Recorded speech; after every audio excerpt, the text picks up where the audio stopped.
Hey everyone, welcome back to the Sports Psych Show. Thanks so much for joining me. Today I'm speaking with sports psychologist Michael Caulfield. Michael, welcome. Dan, good to meet you. Good to meet you at last. I know. This is the first time we've actually met, isn't it? And we're not even meeting, much to my regret. We're doing it on some dreadful piece of technology, but it'll have to do for now. I'm sure I'll give you plenty of opportunity to grumble about consulting on technology today. We're going to unpack all things sports psychology and sports psychology consulting, and I'm really, really delighted to get the opportunity to speak with you about all of that. But before we get started, an introduction would be wonderful, Michael. Tell us a little bit about yourself. Tell us about your work. I think I'll use one word to describe me. That's lucky, because over the years I've managed to stumble across, meet, sometimes by design, sometimes by sheer chance, some extraordinary people who pushed me in this direction in life. Because this was not my calling when I was in my 20s or even 30s. But thanks to previous work I did, I'm speaking to you from a rural community called Lambourne in Berkshire. It doesn't sound very rural, um, but it's a horse racing village in the main. It makes its living from either horse racing, mending potholes, and it used to make a living from going to work in Swindon and London, but that way of life has gone. So it's a rural background really, Dan, and due to that, I met some extraordinary people because I went into horse racing on leaving school. I'd never sat on a horse in my life, but I thought I'd give it a go, and it was the best decision of my life because it taught me 101 things, some of which you can ask about in this podcast. And I met some extraordinary people who either rode racehorses, trained racehorses, understood nature, understood animals, understood farming, which is where I base most of my sports psychology on. And one of them, one day, a leading jockey at the time called AP McCoy, said, "You should become a sports psychologist." I was 40, he was mid 20s.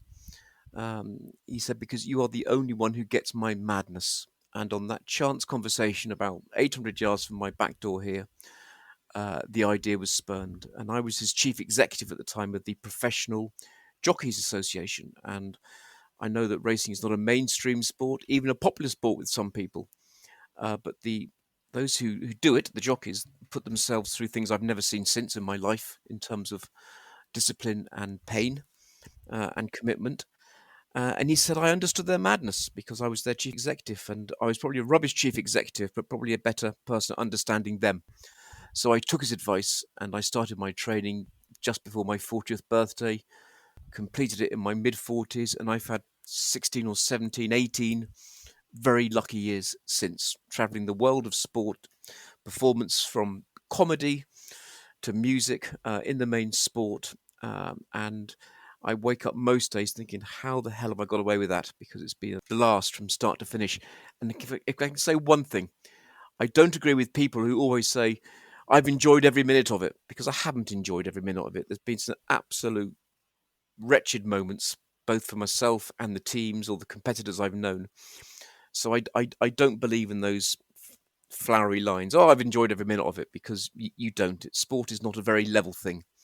And so it will take you to places you're not meant to go sometimes, both as a competitor and sometimes as a coach.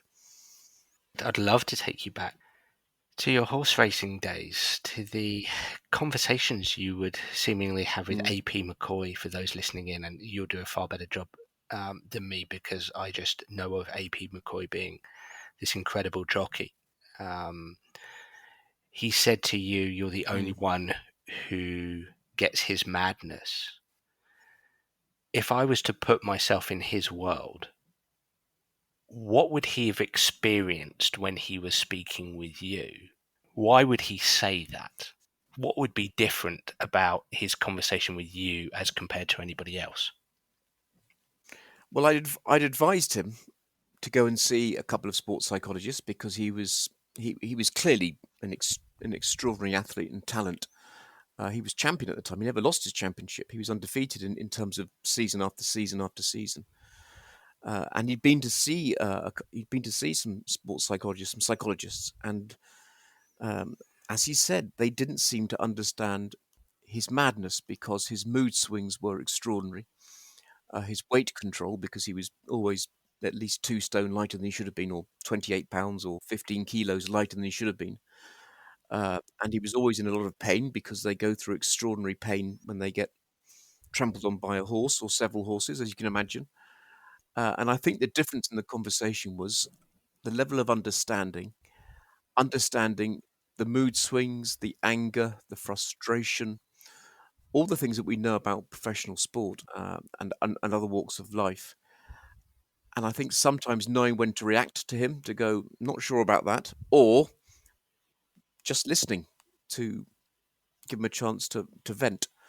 So I understood his way of life. His motivation was something extreme and still is extreme. Extreme, it really is extreme. Um, because when you're that obsessed and that committed, don't tell me you're normal because you're not. It's simply not normal. Otherwise, you'd be doing you choose a normal way of life, and that wasn't his life was not a normal way of life. So I think he accepted that I understood his way of life, his extreme motivation, which came with extreme anger, extreme everything other than joy, because much as he loved the sport itself and loved doing it, and he simply loved riding a horse. That was his reason for waking up, was to ride a horse. But I think this other sort of flowery line you often hear saying, "Oh, go out and enjoy it." I don't think they enjoy it very much at the highest level. I think it means so much to them. If that, people say play with a smile on your face, and I just think, well, why? They're going through utter hell here. Why would they be smiling, joking, and laughing their way through it? And I think he liked the fact that I understood that anger and that almost bit of nastiness and selfishness. And I often joke with him and with any athlete at the very best, that they're not very pleasant at times because they want you to get out of the way. That all they're bothered about is them, Dan. That's all they're bothered about. And the world has changed a lot, and we're all asking different things of each other, which I understand. But some of these people at the highest level, they're not very nice, and I accept that and understand that, and quite enjoy it myself. And why would they be very nice? It's highly competitive, and it's, as I was once told, it's not an after you activity. And if you don't have a go, someone else will take your spot in seconds. So it's about as jungly as you can get. Elite sport, it really is. It's a survival game as much as, oh, let's go out and enjoy it. It's a survival game, Dan. Well, honing in on some of the things that you've said there, it sounds like what AP McCoy, who is a very famous man Mm. in the UK and Ireland for his craft, an incredible sports competitor, as you say. And I know that you had a fairly strong position in the world of horse racing, probably at the time of your conversation with him, but it suggests to me that he was receiving a lot of advice from the people that maybe that he sought and maybe that he didn't want a conversation with necessarily. But what he experienced from you was listening skills, empathy, and an understanding of his world. Would those kind of conversational skills have been natural things that you just did, or did you have to think about them at the time? This is going to sound a very arrogant answer, Dan, but I probably didn't even know that listening skills, empathy, and understanding even existed back in 1990, whenever it was, 1991. We had that conversation. You just did what was right. And now, Dan, because you've given me the probably my first ever chance in the last 20 years to fully explain what I think about the world of sports psychology. I have done other broadcasts, podcasts. I've been terribly lucky to appear on some amazing platforms from BBC and Sky and Premier League TV and ICC programs. I've been unbelievably lucky to be given a window to speak about my work, but not to someone like you who has the same role as me. And I never thought I'd end up on a sports psych show because I'm probably not like many of the people, because I know of your show, Dan, that you talk to, because I regard them as unbelievably intelligent and bright and very clever and smart and academic, and love the world of research, and I probably enjoy that world less than they do. Um, but now there's been a lot of talk in the last 10 years, of course, about empathy and understanding. And I don't want to come across as frustrated here, Dan, but these skills were around a long, long time ago. We just didn't give them maybe the titles they've got now. So when you say that I use some listening skills, some empathy, some understanding, well, that to me is as straightforward as brushing your teeth, because that's what the situation required at the time. And I was in my late 20s, so I wasn't a child, and I thought that's probably what was best needed. I suppose putting on my listening cap, and I'll add a cap of um, being a sports psychologist here, um, listening to what you're saying and intellectualizing what you're saying from a psychological perspective. And I don't know if what I'm about to do is going to frustrate you to the extreme, but everything you're saying makes me think of uh, Robert Hogan's. Robert Hogan is a personality psychologist, one of the world's premier personality psychologists, and he talks about human beings existing to get along and get ahead. And naturally, biologically, we possess a lot of skills. I suppose the term here for me would be tacit knowledge. We naturally have those listening skills, the ability to empathize, some more than others. And it sounds like that was something that was inbuilt in you. And so subsequently, to even begin to think about these as skills or a knowledge base sounds quite alien to you. I mean, moving on, AP McCoy said to you, you should be a sports psychologist. Did you shelve that for a little bit? Did it make you go away and do an internet search around what sports psychology is? What was your immediate reaction, and what followed then? Uh, it was easy because I'd recommended to him that he should go and see a sports psychologist, because Yes, you the said. the champion before him, a man called Richard Dunwoody, had been to see Professor Peter Terry at Brunel, Yep. and when he became champion jockey in an epic battle one year, he thanked his sports psychologist when he got the trophy, um, which incidentally I was the first one to get a sponsor for. So that was me wearing my chief. I wore 100 hats back in those days, so I knew they existed. I knew the world existed, um, and I'd recommended to AP he go and see a sports psychologist. He couldn't go and see Professor Terry because he left to work in Australia, I think, by that Yep. stage. Yep. Still there. So when I came back that evening from the walk in the summer, I did what you did in those days: is you rang people, and I started ringing around looking for a course. And guess what? The course was Brunel, because that's the only university I knew of, really. And Dan, I'm going to have a brave discussion with you here now. When you said to me, when I spoke about, did I know I was listening and using empathy and understanding? And then you said immediately, and I wrote it down here, Michael, if I was intellectualizing it, and you went on to speak about Robert Hogan, um, and here's me being, because I want to have this discussion with you, Dan. My immediate reaction, working with sometimes with very elite people like AP at the time, was why intellectualize it? The last thing they want is intellectualization. That's the last thing they want. If they wanted that, they'd go and do the course themselves or qualify themselves.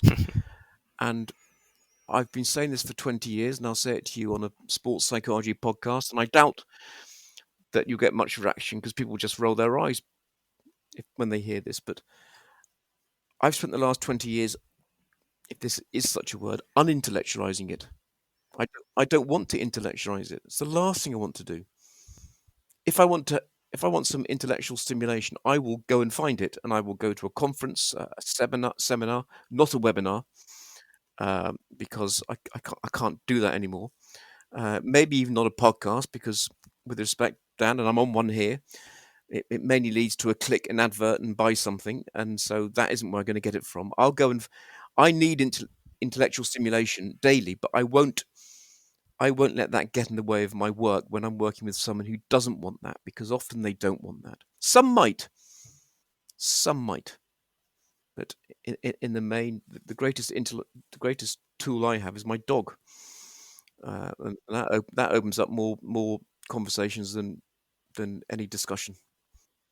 Well, you mentioned earlier about utilizing three topics: farming, people, and Mm. animals. And you've mentioned your dog there, and I'd like to talk more about that. I think if I was to respectfully respond to that, and we had a conversation a few days ago and discussed how we would go about this, because I think we both have probably very similar approaches in some respects and slightly different approaches in other respects. And we said, look, we'll just have an open and honest conversation. And I hear you. And this is the thing, Michael, is I absolutely agree with you in the way I, the way I intellectualize that in my own mind, or define what you're saying, or just structure in my mind what you're saying to me. The way I do Mm. that as a sports psychologist is, I mean, the first thing I would say to you is, having come from the world of professional golf and being a professional golfer, I sat down and listened to some sports psychologists speak about golf, and I thought, I'm not 100% sure I can trust what you're saying here, because the way you speak is so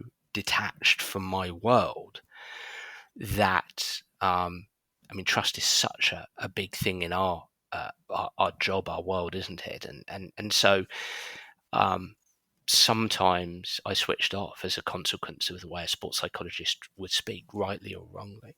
So my whole career has been based on striving to demystify this area. But I do think there's levels here. And I think my best response, Michael, would be, I think there's the language and approach with the athlete. There's the language and the approach with the coach. And then perhaps there's the language and an approach with the outside world who might be curious. There's always going to be people who switch off when I start saying things like biopsychosocial and inverted U hypothesis and systematic desensitization. Clearly, that's very much the case. Just as I might switch off if a I just switched off then listening to you. sometimes when I listen to a sports scientist speak about their profession and their valued theories, it's 30,000 feet and still climbing over my head. But I've always treated it whereby if whoever I sit in front of, I try to tailor my language and my approach to them. And I am always prodding and poking to see if, an athlete would be interested, because some really are, in going a little bit deeper and using some of those more complicated, or what might be construed as complicated terms. So I think we actually see the world quite similar. We might go about things in slightly dissimilar ways, but I would put to you that actually there's more similarities. Yeah. No, I'm sure there's a mutual understanding there, Dan. I'm sure, and we can go about it in a different way and probably arrive at the same place, but just in a different. And that's just a different style. That's like handwriting or an accent. That's just a different style. The one thing I would say, just listening to you there, is you use the word trust, and 25 years later, I think if I'm asked to, and sometimes you need to do a short answer, which I'm not very good at. If I'm asked what is my role now, or the two most important things I can try and do, one is trust, and the second one is timing. If you can build trust and get the timing right, and the timing can include doing absolutely nothing, by the way. Uh, I was very fortunate in my first ever job working with a team back in 2000 and, oh, gosh, 21 years ago now, in a very fine cricket team. They won everything twice. The head coach kindly told me, he said, and he hired me. He said, I'm not hiring you, Michael, because you're the best qualified, which was interesting because I wasn't the best qualified. How could I be? I'd just done my basic training, masters, bases, accreditation, etc. He said, I'm not hiring you because of your qualification. I'm hiring you because you know how to behave in a dressing room, because I'd spent 15 years in the jockey's weighing room. And he said, your greatest skill, he said, is knowing when to leave. He goes, you're very good at leaving. And I asked him what he meant. He said, you don't always jump into a conversation. You don't always come in the dressing room. You'll sit quietly to one side. And actually, I've noticed you'll often withdraw when players are having a conversation, or coaches, and you'll just leave. And he said, you're very good at leaving. And I've been leaving ever since. But trust and timing are the two things I try and work on every day. Like a fitness regime or any good well-being habit, I have trust and timing written down every day in my workbook. Because you get one of those two wrong, and you're not going to have a very good day's work. I completely agree. And the more experienced I become at my consultancy, I realize how important those two T's are: trust and timing. I hear you. Do you think for a young practitioner and even a young coach, Michael, because there were so many coaches listening in, more so than sports psychologists, so let's make this coach friendly. Do you think for a young sports psychology practitioner, but also a coach, that there's a real tension there with that timing piece?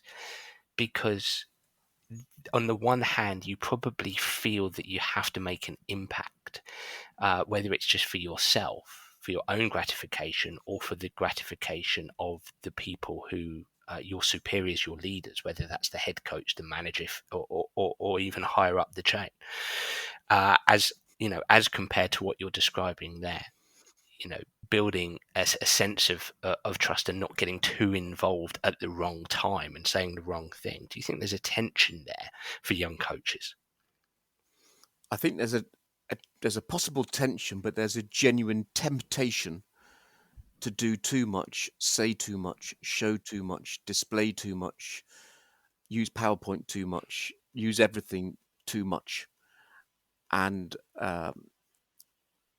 that sometimes leads to people, and we've all done it. I've done it. I know I've done it.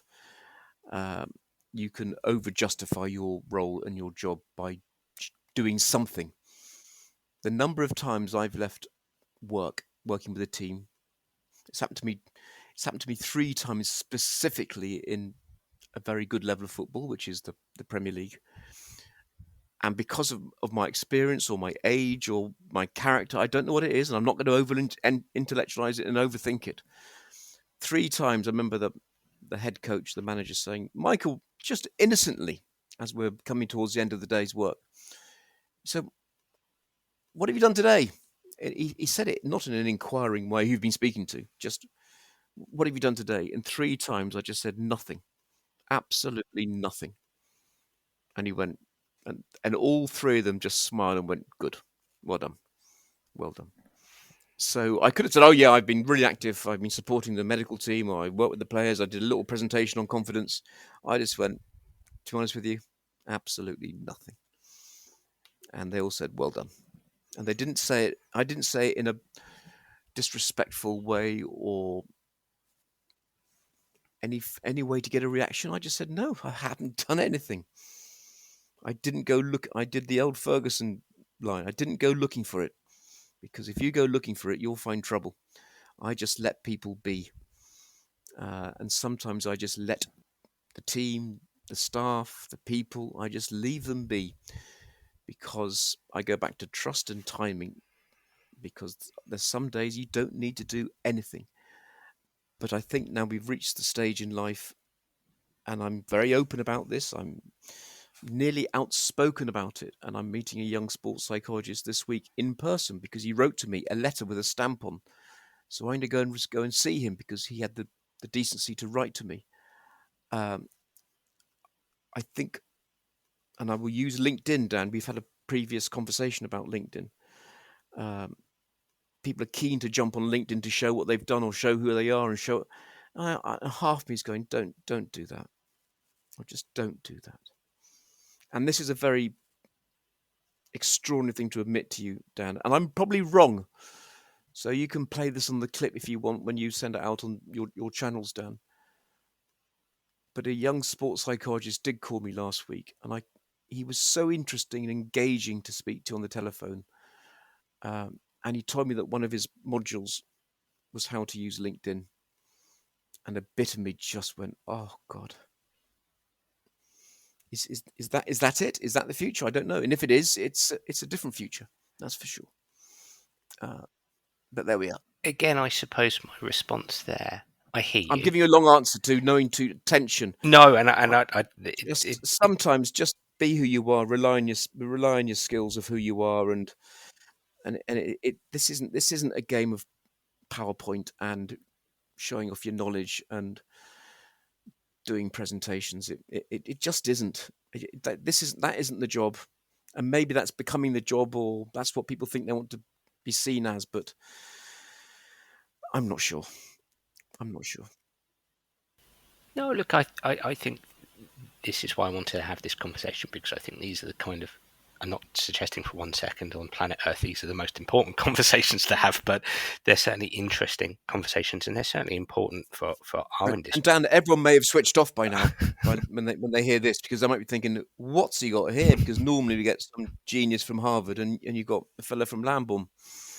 He's just been walking his dog all morning, but um, you're getting the absolute. I told myself walking my dog this morning, speak the truth to Dan on this, because this might be the only chance I get to have this conversation with someone like you. So I thought, tell the truth about what you really think, rather than just come across as, you know, Mr. Polished. And I appreciate your truth, and I think that, as I say, I think these are important conversations to have.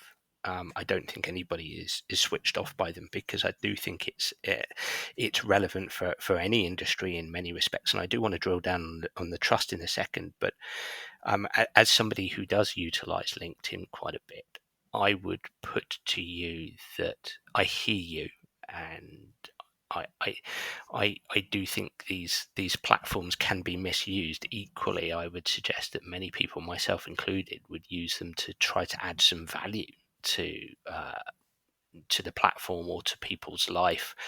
I sit down to write most days on a platform like LinkedIn and Facebook, and I'm just focused on trying to offer some value, trying to sense make and make sense of our complicated and complex world, and doing so with feedback from others.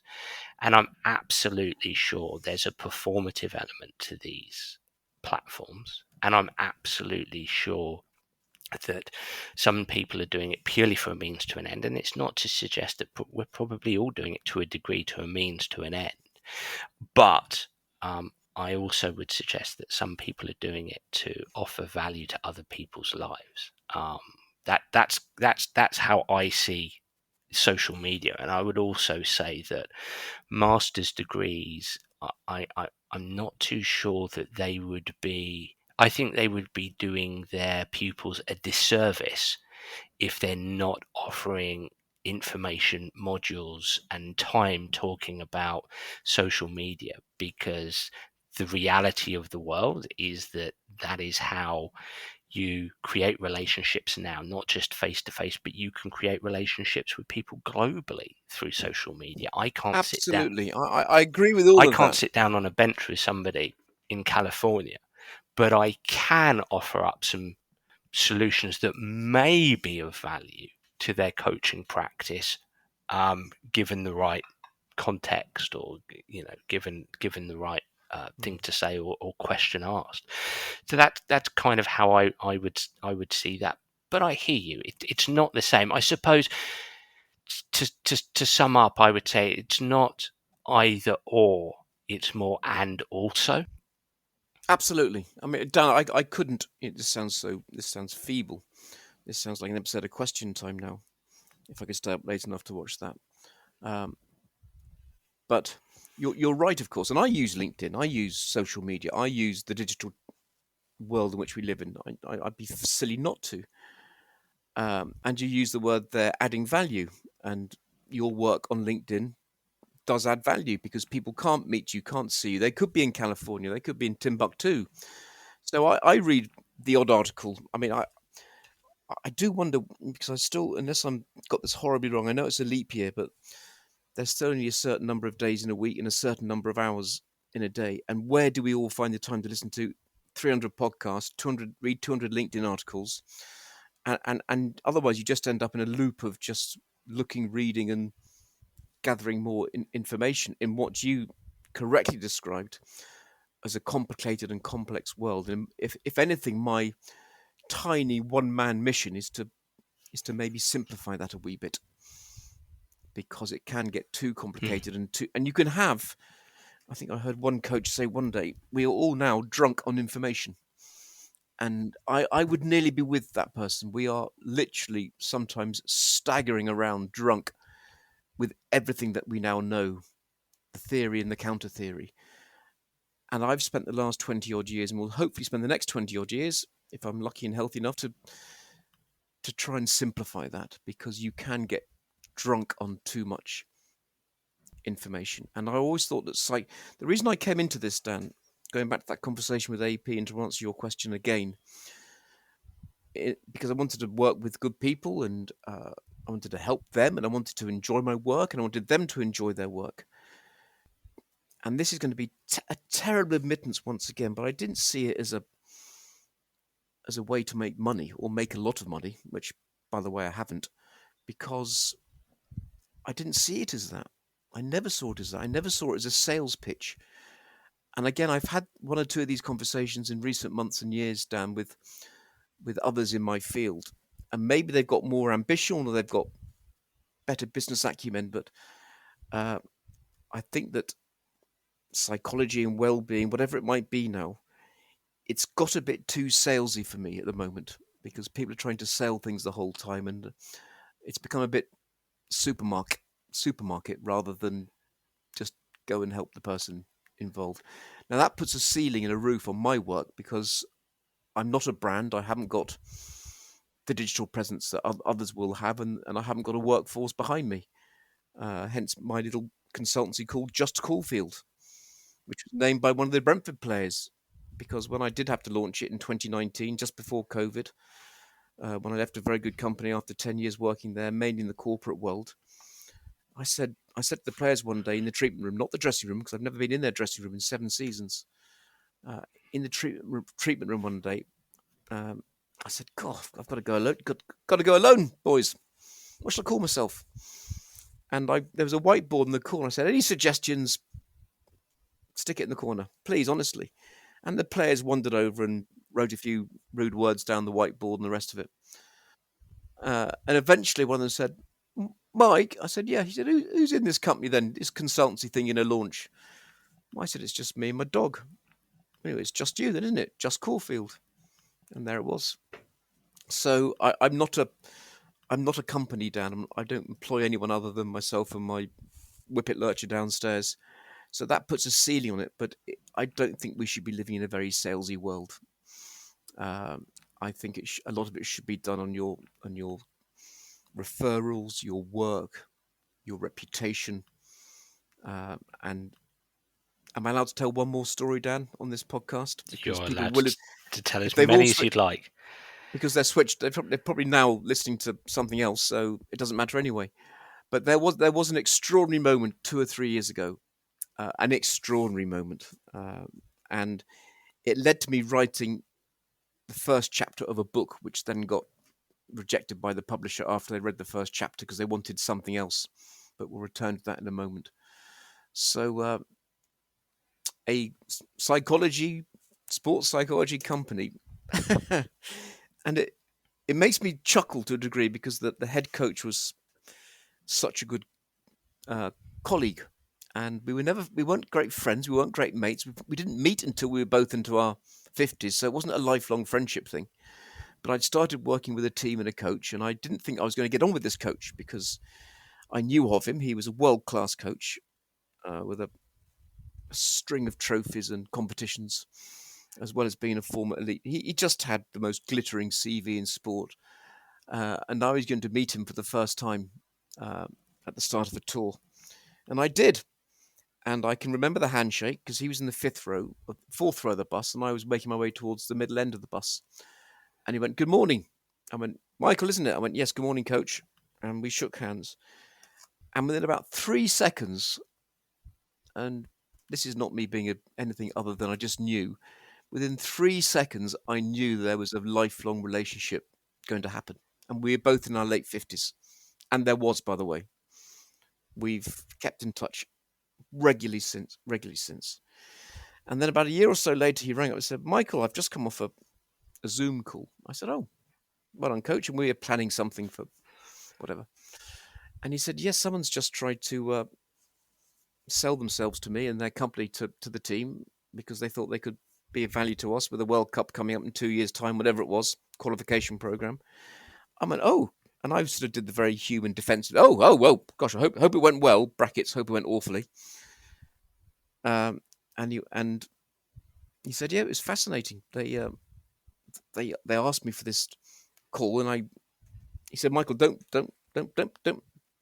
feel threatened or worried. I just thought, yeah, I'll just see, I'll take it. So they booked the time with him, and they came on the Zoom call, and he said they did this huge presentation to him. It was longer than Oppenheimer, and it just went on and on and on, and telling him why they and his company would be able to help the team and qualify for the World Cup and win, or try and win the World Cup, and then do. And he's a very experienced coach, and he went, okay, continue. And when he got to about slide 60, they got towards the end of the presentation, and the coach looked up on the screen and said, "Oh, thank you very much. Very good presentation." And they all said, "Thank you," because there was more than one of them looking for the work, even though I was in the position. And he went, "Very good." He said, there's just one thing I need to say about it." And this was the title of the book which got rejected. And they said, "Oh, what's that?" He said, "I'm not sure it's very relevant to my team and or the sport in which we work." And he goes, "There was just too much fancy talk." And that was it. I started writing a chapter that night called "There's Too Much Fancy Talk." And most of the sports I work in aren't overly complicated, and they're not what I would possibly call stopwatch sports or scientific sports or deep scientific sports. They're quite simple, brutal sports, combat sports almost. And I've never forgotten it, Dan. There's too much fancy talk. And all I think of still when I practice, Dan, is the people I work with, i.e. the players and all the coaches and all the staff. And what do they want? Do they want fancy talk, or do we just want to try and have a decent competition, tournament, season, whatever it might be? And actually, that's when a well-known publisher did ring me and say, "Will you write a book?" And I said, "About what?" And they said, "Well, you tell us." And I did have 3 offers to write a book, and eventually all were declined, or all were turned down, partly because I was too lazy. And secondly, it turned out all of them wanted a salesy book. And I said, "No, I'm not doing it. I'm not doing it. I can't do it." I said, I don't know what to write. I wouldn't know where to start. But the book was originally going to be called "There's Too Much Fancy Talk." And there's sometimes too much fancy talk. And that's a trap, I would say, to a young coach or psychologist or anyone. Just, you don't need to do too much fancy talk. At the raw end of life, it's not a fancy talk world. It's a bit more straightforward than that. So there we go, Dan. That's my little short story lasting about 20 minutes. I'd love to. I think it's really fascinating. I'd love to bring you back, because I'd really like to understand how you go about your practice. And I think maybe preempting what you might say to me is, what I don't really know how. But if you were a fly on the wall watching you, if you were a camera observing you as you went about your business, whether it's at Brentford, where you're a sports site, whether it's at Island Cricket or any of the other consultancy practices that you're engaged with, what is that camera seeing? If the walls could talk, what would they say that you're doing? Yes, timing's important. So we've spoken about that, but trust. Are you engaging in conversations? Are you just standing back and letting it all unfold in front of you? How are you building, if there was a tape recorder there, how are you building trust with players? I always say, if it's a team, it's players and staff, because you can't separate one. You can't separate one from the other. Absolutely. I mean, you hold different conversations, but particularly in football, and I'm very lucky to have been involved in the Premier League for about 12 seasons, really, I think.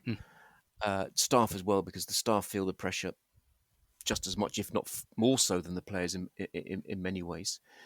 But looking at what I've just written down on the questions you asked me, again, cheeky, sometimes I can say, if a camera followed me around some days, they would go, "Is that it? You get paid for that?" I often joke. You talk about Sigmund Freud. I said there was a misspelling there. I'm fraud because sometimes. But yesterday, I've done a over the we're recording this podcast just after Easter, the Wednesday following Easter, and I was terribly fortunate. I was able to be involved with the team all over Easter because everyone was working. We had 2 games in 4 days, and I worked with the Academy B team as well. So I had a very fortunate time over Easter. I was able to go to work every day, which is still the greatest thrill in the world, is to unlock the front door in the morning and get in the car. And if you were to follow me around the last 4 days, Dan, you'd have seen so many different activities. But yesterday morning at breakfast, a younger member of staff who I enjoyed the company of, and vice versa, I hope. And again, Dan, I'm not belittling myself. I'm not belittling the training, the qualification. I'm not belittling the importance of what we try and do, because sometimes it can be important. That someone said to me yesterday morning at breakfast, Michael, what are your plans today? What are you doing today? This is absolutely on my father's memory. This is what happened. And she said to me, oh, Michael, what are you doing today? What are your plans? And I said, I don't know yet. That was I said, I don't know yet. No one's arrived. I said, I might have a plan, I might have an outline plan, because of course I'd thought about it all morning, and I've been up very early walking my dog and then driving to training, etc. So of course I've been thinking about it, but you don't actually know until the gates open, so to speak, because it's almost like a live show, which is why, by the way, I love live shows. I love live everything. I love live sport. I love live radio. I love live music. And that's why, and I'm the odd one out here in the entire world. I enjoy, says here ironically on a podcast less, because you can cut and paste and edit and turn up, and that's why I love live, because it's you have to play it as you see it. So if you'd have seen me work all over the weekend, Dan, you'd have seen some listening for sure. You'd have seen the things you mentioned earlier: listening, understanding, empathy. But I'm not doing it because I have to do it. You just do it because it comes to you, and I've been doing it a long time. You'd have seen a lot of walking, a lot of walking. You'd have seen much talking. The one place you would not have found me at all was mainly inside, or certainly in a meeting room. You won't find me there. In fact, I've been so fortunate to be at Brentford for a number of years now, because it's been a fascinating number of years with its rise into the Premier League, and hopefully we can sustain it for a good period yet. It's getting harder every year, of course. But the one place you won't find me is in a meeting room. In fact, I haven't even got a desk, a chair, an office, a space. I haven't got anything. I put my coat down on someone's table in the corner and leave it there till it's time to go home. So I don't even have anywhere to sit or be. Certainly, if they offer me an office, I'd say, no, thank you. That's the last thing I need, is an office. No one's going to come in there. So you'll mainly see me, as someone said to me, gosh, you do walk around a bit, don't you? And I go, yeah, I do. And sometimes I leave very quickly, because I might walk through the treatment room and realise that don't go there. You're not wanted. Here's one for you, Dan. I actually don't wear training gear. I don't wear trainers. I wear a pair of shoes with a really hard heel, not quite with a steel heel, with the old-fashioned Blakey, because often in training grounds that they're not carpets, they're training grounds, so might have a hard floor or a firm surface. And I always wear proper shoes so that people can hear me walking down the corridor or walking around a corner, because sometimes they don't want you to hear their conversation. They don't want you involved, and at least they know 20 yards away they can hear me coming, and they can either get up and leave or close the door. And again, Dan, that's not something you might read or hear on a webinar or a seminar, but that's the way I do it. But you won't find me in a meeting room. You won't find me in meetings, mainly because I find that, to quote the Timpson family, most meetings are a waste of time. And in my field, most meetings are a waste of time. You just find your moment. And sometimes that moment might appear and it might not appear. One appeared yesterday for me, so I took it. But I wasn't going to force it, that's for sure. and that took place over a bowl of cereal. Does that answer your question, Dan? It does. It does. It does. Do you think it's possible for a coach-athlete relationship, a sports psychologist-athlete relationship, to be more transactional rather than What do you mean, Dan, by transactional? to be more about the delivery of tools and techniques? Maybe a player doesn't want to sit and talk for 5 minutes, 10 minutes, 20 minutes. That a player wants something simple, something short, something sharp, something practical that they can use. And that's going to be the extent of your relationship with them. Is it's more transactional, it's more an exchange of advice or goods, if you like, more so than a connection, a human connection. I'm going to read to you now, Dan. I've just been able to do this. I apologise for looking at a screen, but I wanted to use the opportunity. So I want to read a message out to you from 5 years ago, when I met a player who's become an unbelievably successful and very, very good player in football at the highest level. Yeah. At the highest level, he's a very recognised top European player. So please don't guess who it is, because it's irrelevant. So I met this player for the first time nearly 4.5, 5 years ago. And of course, the player was in his early 20s. I wasn't. I'm still not. And I won't be in my early 20s ever again. And a bit of trust, a bit of relationship forming took place. And then eventually I asked him if I could take his phone number, because that was a good way of keeping in touch. And I wished him all the best for the World Cup that summer, whatever it might have been, or Winter European Championships. And this was the message I got back in 5 years ago. Can I read it to you? Please. Hi, Michael. And I'd taken the trouble to write to him. So I hope this is not. I don't think this is breaching anything, because it's something which he himself has mentioned on various forums since.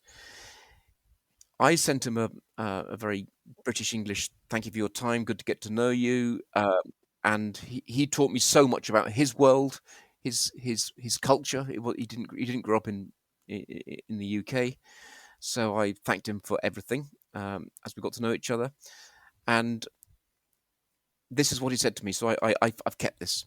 He said, "Michael, thank you for your very kind message. It's always a pleasure when we have our small talks. Let's keep having them. Let's keep being honest and bring out our opinions." And he went on from there. And I think and look at that text message a lot.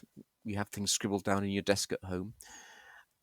I don't think I've ever had a conversation with that person lasting longer than 5 to 7 minutes in the subsequent 5 years. We've met off site, and we've had a social experience just once. And I know his family, his parents, his wife. So that's lovely. And then earlier on this season, I can recall it with great clarity. I was looking for one of my 5 to 7 minutes with him, but it just wasn't happening. And if I go looking, it's not going to happen. It's not going to work, Dan. And I remember just waiting and waiting, thinking, oh, the moment's passing, because if I'd have made the first move, it would have been completely the wrong thing to do, Dan. And then one day, just towards the end of after training and people were coming in and I was hovering in my spot, often known as Caulfield's Corner. I sometimes leave Caulfield's Corner because you're not wanted there, or it's just the wrong time to be there. And one of the kit managers was unpacking some boxes. I can see that now. There are 3 boxes. And then the player walked across and he looked at me in the eye. I looked at him in the eye, and we had 3 minutes. 3 minutes, no more. I can remember that it was October of this year, and we now still smile and even refer back to that 3 minutes. And I did say to him subsequently, I said, "Gosh, I've been looking forward to that 3 minutes." And he said, "So had I." And he told me, he said, "Michael, it just appeared, didn't it?" He said, "Yes, it did.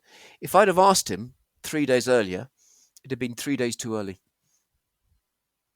But the moment it's probably like a good marriage, Dan. The moment just appeared and the conversation took place. It was brutal in its honesty.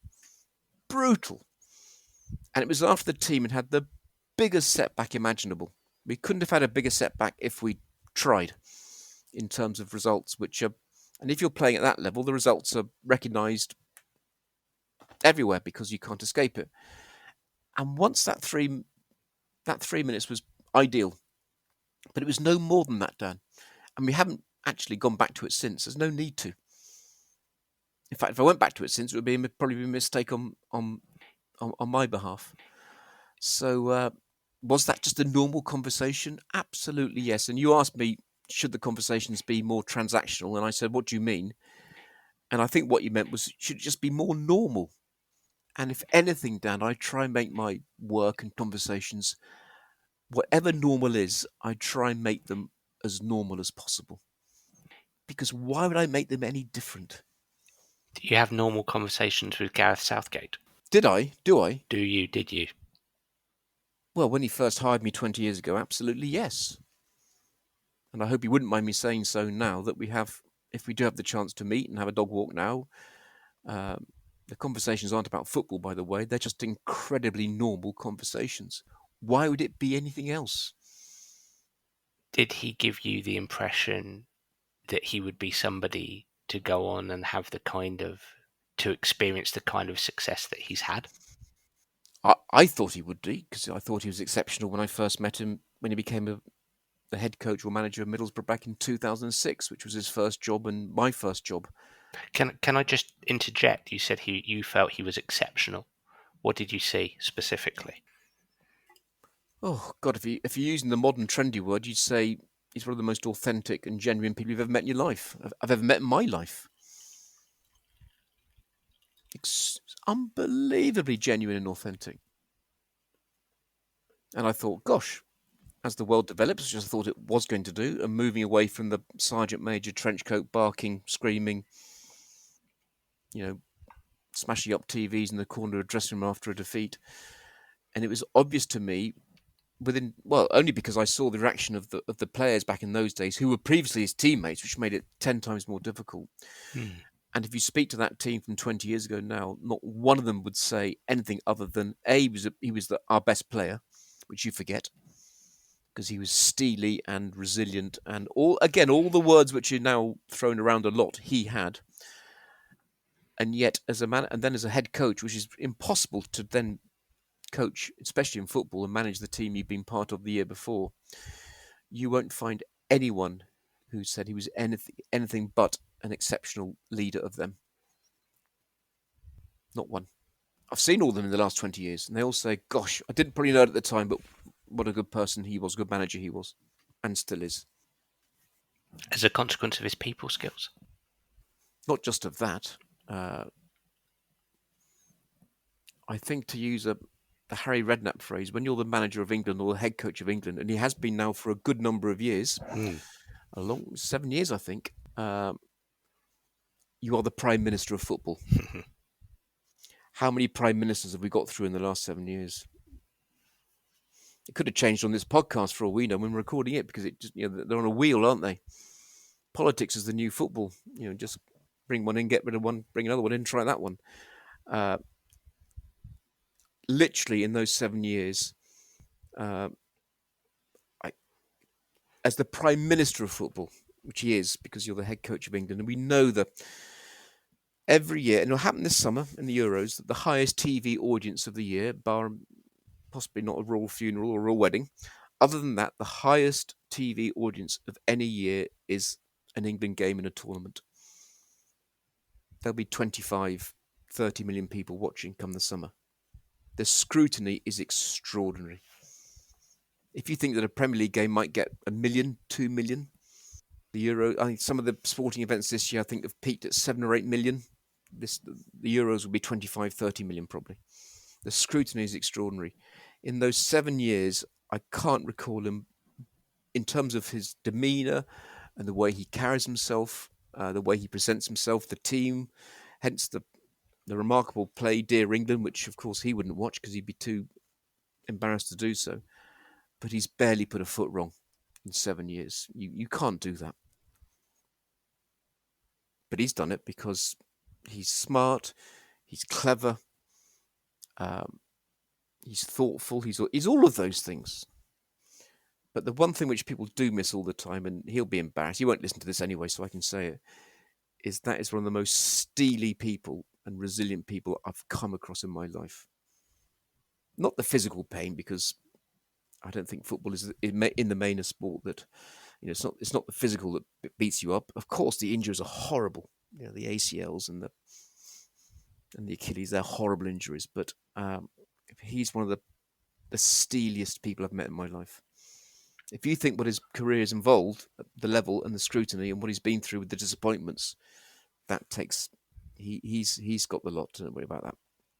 You've worked with But many. he also encaptures the great phrase of Terry Wogan, and most of your listeners, when I go, who?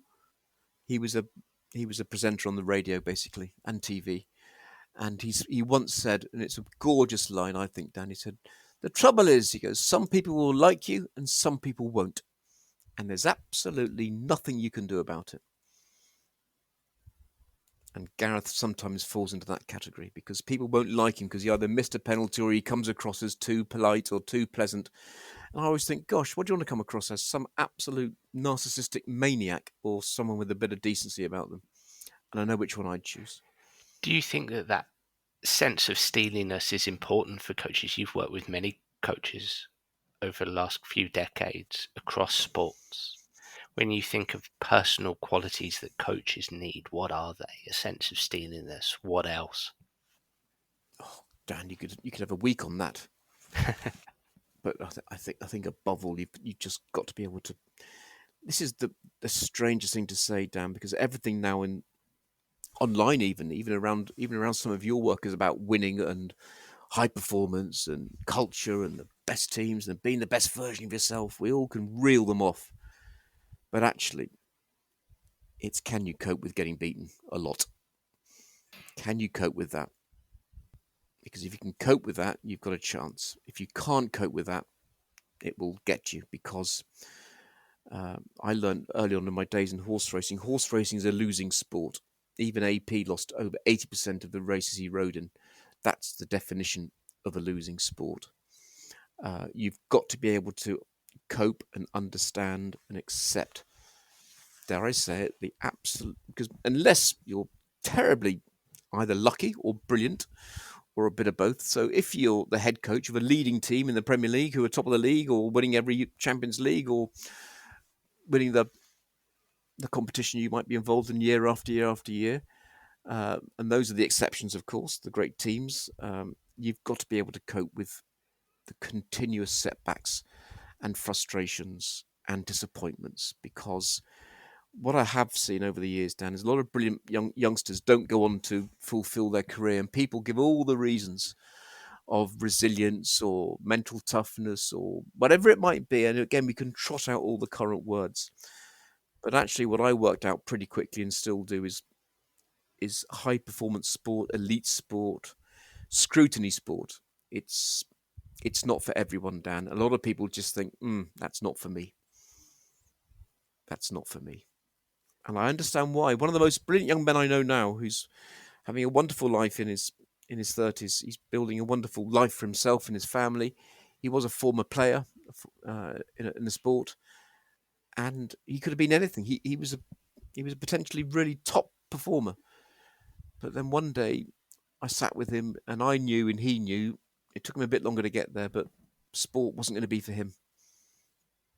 Because it was the scrutiny, it was the judgment, it was the disappointment. And actually, for him, possibly, it was also a bit boring. Because I've often said, particularly in football, that the biggest threat to football sometimes is just the boredom, because it doesn't change that much. The working week doesn't change that much. The pattern doesn't change that much. And I always recall the brilliant rugby player, Brian O'Driscoll, brilliant rugby player, one of the greats of my lifetime, and now a very good commentator and thinker about everything, not just rugby. Very smart young man. And one day, and he comes from a very middle-ish family in Dublin. I think went to Blackrock College, and he's the perfect Irish boy, two successful parents. And one day, when he was in his junior years as a clearly brilliant player, he came back with peroxide blonde, bright white hair, which I don't think Mr. and Mrs. O'Driscoll were particularly thrilled at that time, because they didn't expect their gorgeous young son to come back with the most peroxide hair in Ireland. And he was asked once, Brian, what's the crack with the hair then? Because no one saw this coming, his peroxide hair. And he said, well, I've worked out now, because rugby was obviously professional by those days. He said, I'm told what to wear, I'm told what to say, I'm told what to eat, I'm told when to sleep, I'm told where to stand, I'm told what to think. He said, all I've got left is my hair. And actually, sport can be too repetitious. And if you want to know about my work again, Dan, I try and don't always succeed. I try and keep every conversation or day interesting and engaging, or else it can just get very, how are you? How's your knee? How's the game? And off you go. And there's more to everyone than that. There's more to absolutely everyone than that. I call it Ledley King's knee. And if you want me to say about Ledley King's knee, I will, because we know with Ledley King, the brilliant former Spurs and England centre-half, that he had a deteriorating knee condition which affected his chances of playing every week and training. And eventually, of course, the knee couldn't withstand professional football. And he was a brilliant defender, as we know, for Spurs. And when he played for Spurs, their chance of winning the game went up, because if Ledley King was on the pitch, he was quite hard to get past, and he was just an outstanding player and athlete. But he had this awful, terrible knee condition. And every day, and he tells a story better than me, because guess what? It happened to him and not me, but I heard him talk about it on the radio one day. And every day he'd park his car at the training ground, he'd get out, and everyone from the lovely guy in security right the way through the building, into the kit room, into the dressing room, into the treatment room, back to the dressing room, back on the training, back into the coach. The first question every day was, morning, Ledley, how's your knee? And he'd go, yeah, good, thanks. Yeah, hopefully for Saturday, or hopefully for bits. Ledley, how's your knee? That was the only question. And then one day someone stopped him and said, Ledley, how are you? And he went, what? Ledley, how's things? How are you? And he just went on a completely different conversation with him, rather than how was your knee. And I know a number of players at the moment who've got awful injuries and out for 6 months or 12 months. And the one thing I hope they would all say is, Mike would never say to me, how's your knee, or how's your ankle, or how's your back, or how's your arm, or whatever. I never ask them how it is, because if they're in a brace or on crutches, you know how they are. It's a bit obvious. So I never go down that road of how's your knee. I will never start with that. Never. It's the least of my eggs. I wouldn't know what they're talking about anyway, because I'm not a physiotherapist or doctor. But I've always remembered the Ledley King story of how's your knee. So I never ask them how their knee / other part of their body is, because it's the least important question, because they got asked that 50 other times a day.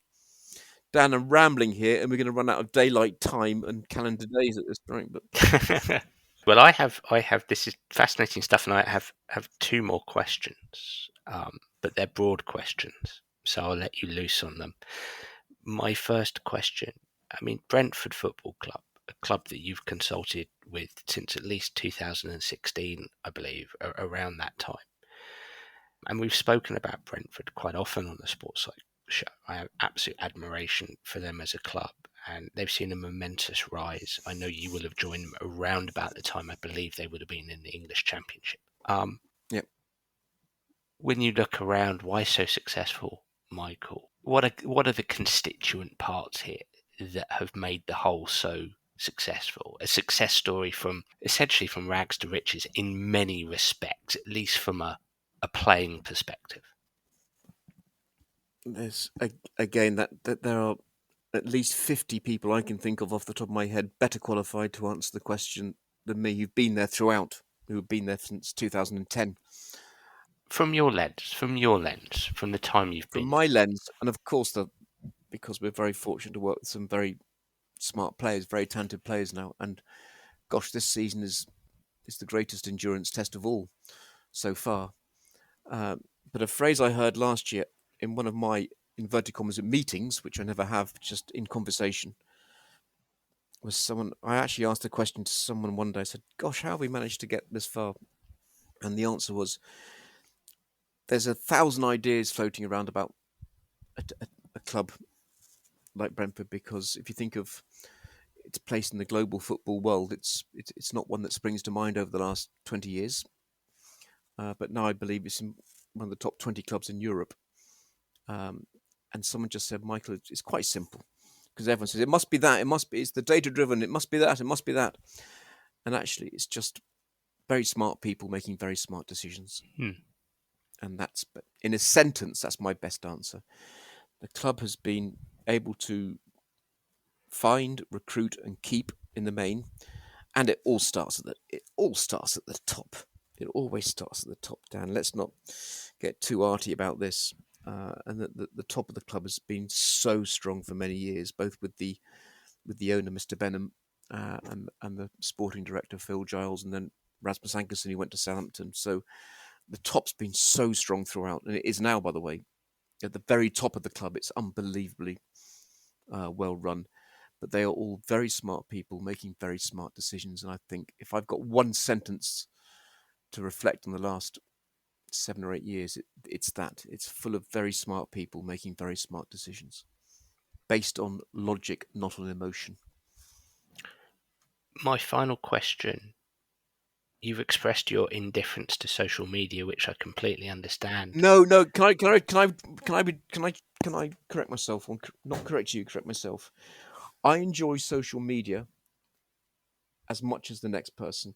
Maybe to get live goal updates, or a dog jumping into a lake, or whatever it might be. And I do use it. I do have a couple of accounts. I've never posted on Instagram yet.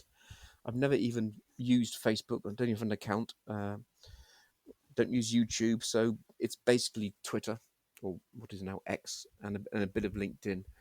I use it. I look at it. Some of the not ideas, but some of the funniest moments have come via social media. And I do have a digital presence to a degree, mainly talking about dog walks, nature, sunrises, sunsets, and that's about it. And the odd comment, which I might take a picture of something I see online, or read a newspaper, because I still read newspaper, and post that, not to get a reaction, not to say anything, just to make my point. And most of my points revolve around exercise, being outside, daylight, the simple things. So I do enjoy and use social media. I'm just started the book called The Anxious Generation by Jonathan Haidt, if I can pronounce it correctly, and that the world has changed dramatically since 2015, when we all possessed our first smartphones. And that is, I'm glad the research now backs up what I always knew, that childhood's changed in 2015, and adulthood's also changed from 2015. And that was the direction I was going to take that question, because when you do post, as you've mentioned, you've mentioned what you tend to post, but there's two things that stand out to me. And I'm talking here from a sports psychology perspective. I'm talking from your work perspective here. Your posts often involve a bench and a dog. So, Yep. In brief, why a bench and a dog? What have they got to do with sports psychology for you? What have they got to do with your approach to consulting and your life, of course? Well, I was always quite wary and scared of dogs, because I got bitten by 2 or 3 when I was a youngster, or in my teens, and so that put me off them. And then I did get a dog in, Shanks would have been 17 years. So 17 years ago, I've got my first dog, Shankly. Not because I'm a Liverpool fan, but the dog was never meant to walk alone. And then Paisley followed Shankly, because Paisley followed Shankly into Anfield. Not because I'm a Liverpool fan. I'm not. I was a big fan growing up of Bill Shankly. I thought he was the best prime minister we never had. So I got Shankly, and it turned out Shanks was a lovely dog. He barked a bit, but he was as soft as fresh air. He was. And I realised then, as I took him to cricket initially, and that players and coaches would say, "Mike, can you just can we go for a walk after training, or during the day, or in the evening, or can I come down to where I live?" I said, "Of course you can." And then I realised that they really enjoyed walking along with a dog, maybe sitting at their feet, having a coffee, and they would just relax more, and they'd talk more, or they'd feel at ease more. So that was the first thing which happened completely by chance. So you're telling me this is some sort of great scheme? It's not. It simply isn't. Um, and then I realised that, as you do, that most meetings are a waste of time, and people don't like being in meeting rooms. And even now, to this day, with the world's best, you see all the clips now on these. I'm not a great fan of the great sports documentaries where they just film you day in, day out, day in, day out. And I'm the only person who doesn't enjoy Drive to Survive. I think I'm the only person in the world who found it not very interesting, because even if you say, "Oh, they've captured the moment because of that," everyone knows if there's a camera on them. They just do. It's like when you trip over someone in the street. You do anything to not stand them. If they've fallen over, you do anything to avoid them. So you know when there's a camera or a microphone near you. You just do.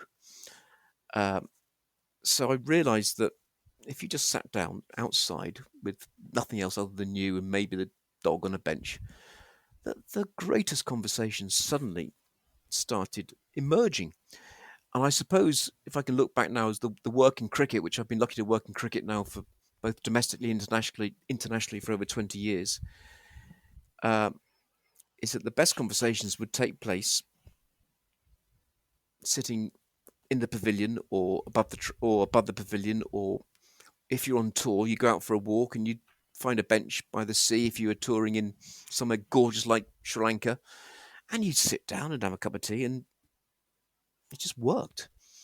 And I thought, well, this is better than any meeting room I've ever sat in my entire life, because even at conferences, it happened last year with the Prime Minister, God love him, Rishi Sunak. He was doing a conference or something on maths, which is one of his favourite topics. And he had a room full I remember watching it because I use the clip to this day. He was in a room full of inquiring, curious, brilliant students. And he had a new policy about people doing, I think it was maths until they're 18. And he gave his presentation, which of course, as with everyone, contained far too much information. And I fall into that trap too. And went, right then, in that over-enthusiastic way of his, he said, "Any questions?" And the journalists were there and the students were there. Everyone wanted to ask a question, but no one was the first one to put their hand up and go, "Can I ask about Pythagoras?" Whatever it was. No one would ask a question. He went, "Ha ha, right then. Who's got a question on any policy?" To which you'd have a question about dustbins or pot or anything. Honestly, it was the most tumbleweed moment of all time. And I've realised for about 20,000 years that whenever anyone in anywhere, any walk of life, in any meeting room, says any questions, you may as well say, "If you open your mouth now, I'll fine you £1,000. So no one says anything. No one says a word.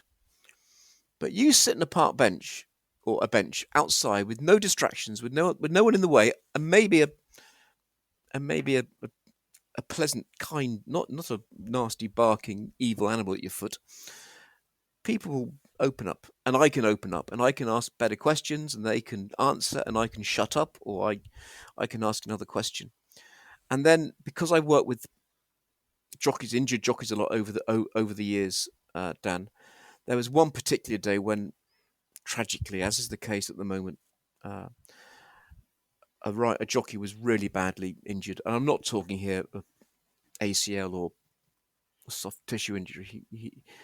This jockey was never going to walk again, and he was a young man in his mid-20s, and it was a terrible fall. And everyone knew, he knew that he was never going to walk again, and he was in hospital for a number of months to adjust to his new lifestyle. And one day, when he was in hospital, and luckily the sun came out and he was allowed to sit in the hospital garden, he was taken out of his bed, he was put into a wheelchair, and he was sitting in the hospital garden, and his friends brought a dog in, which was allowed into the gardens of the hospital. And I remember the jockey telling me, he said, "Michael, just to sit there and stroke the dog's ear just gave me some hope that I'd get out of here and I'd live a life again, or I can go and live somewhere where I can have a dog and I can have nature around me. And to answer your question, that's why Paisley, who's asleep downstairs, luckily he's the dog that never barks or shouts or jumps or certainly never bites. He's the kindest, softest animal. Purely I got by chance. So he comes with me to most places. I will always ask if people are offended or scared or don't like, so you can keep him in the car. But I started wherever I worked, Dan. I would donate a bench, a very nice bench. I don't buy. It's not your 50 quid off Amazon. Other sites are available. I bought a really smart teak bench with cushions, and now that's become the place where players and staff and anyone can go and just sit down and have a conversation about anything. And in fact, Dan, this might be, if there's a person left listening to this podcast, and I would say well done to them if they have made it this far.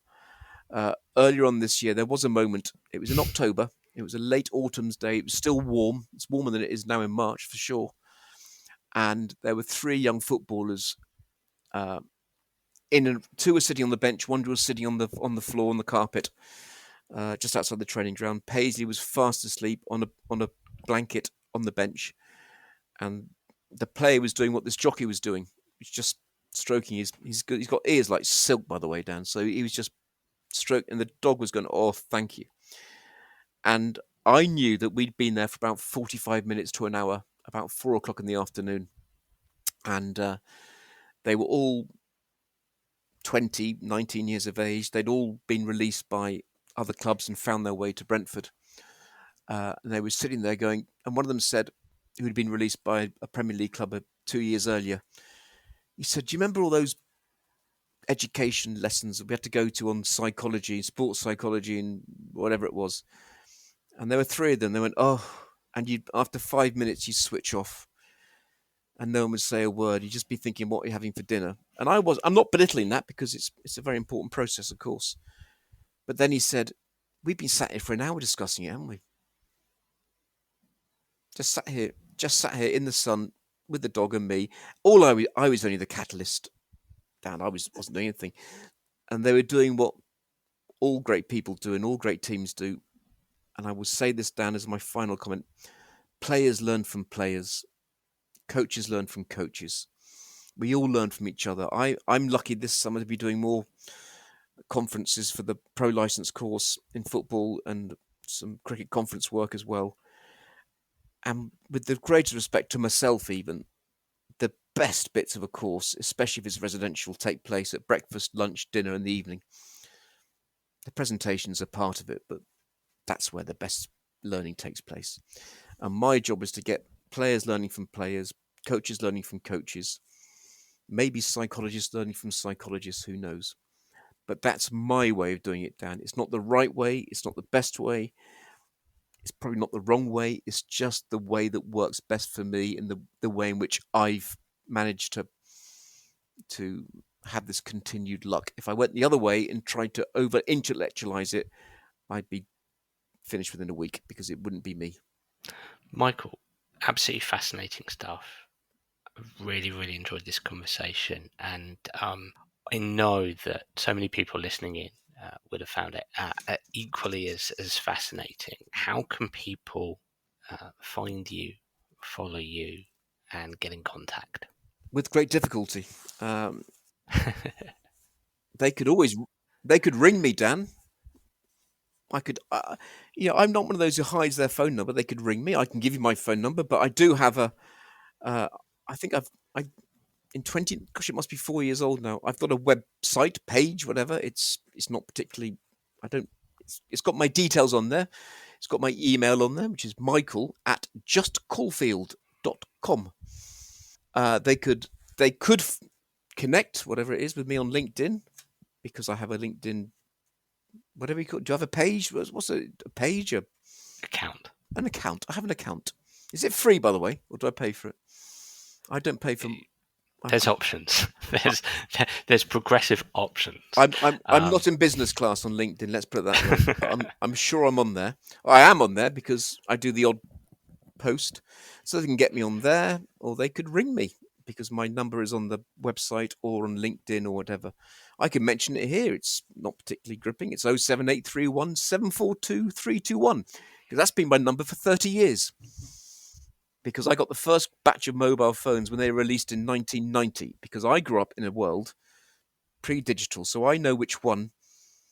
I've done both worlds. I've done the phone box world or the no phone world, and I've done this completely and utterly 2015 anxious generation world. I've done both, so I've got a lot of things I can measure them by. But they can get in touch. I'm not difficult to find, and I get back to everyone who gets in touch because I'm not Gary Lineker. I haven't got 18 million people or whatever wanting to shout at me or touch base with me. Well, Michael, you've been incredibly generous with your time. So thank you so much for today. Thank you, Dan. Be fine. And one day we must meet in person and sit on the bench and have a cup of tea and go for a dog walk. The invitation is there if you want to come down. Really, really look forward to that day.